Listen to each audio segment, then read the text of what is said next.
மடப்புரம் இந்த கோயில்ல நடந்த இந்த சம்பவத்த, உடனே கிராண்டடா அவங்களே எதுக்கு வந்து அவ்வளோ பர்சனலா அந்த வழக்க எடுத்தாங்கன்றது தெரியல. ம். அது இல்லாம மருத்துவர் நிக்கிதா வந்து யாரோ உயர் பதவியில இருக்கவங்க கிட்ட பேசி இன்ஃப்ளூயன்ஸ் பண்ண மாதிரியும் ஒரு தகவல் சொல்றாங்க. அது ம். இனிமேல் விசாரணையில தான் தெரிய வரும். யாருகிட்டேன்னா அவங்களுக்கும் இப்ப சிடிஆர் போடுவாங்க. ஓ! ஓ! கம்ப்ளைண்ட் குடுத்தா அந்த நிக்கிதா பின்னாடி ஏதோ நிக்கிதா ஒரு பேக்கிரவுண்ட் இருக்குன்னு. இப்ப பேக்கிரவுண்ட் இருக்கிறது தானே இப்ப நம்ம வந்து சாமானியர்களா ஒரு புகாரை கொண்டு போய் காவல் நிலையத்தில குடுக்கும்போது, அதை எஃப்ஐஆர் ஆக்குவதற்கும், அதை சிஎஸ்ஆர் ஆக்கி அதை எஃப்ஐஆர் ஆக்குவதற்கும் நெறைய மெனக்கெட வேண்டியது இருக்கு.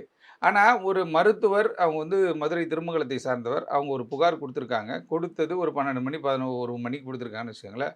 வித்தின் 2 ஹவர்ஸ்ல வந்து மானாமதுரையில் இருக்கக்கூடிய குற்றப்பிரிவு காவலர்கள் 5 பேர் இந்த விஷயத்திற்கு ஒரு தனிப்படை அமைக்கப்பட்டிருக்கிறதுன்னா, முதல் தகவல் அறிக்கையே வந்து தாக்கல் செய்யப்படாம எப்படி ஒரு தனிப்படை அமைக்கப்பட்டுச்சு? ம்.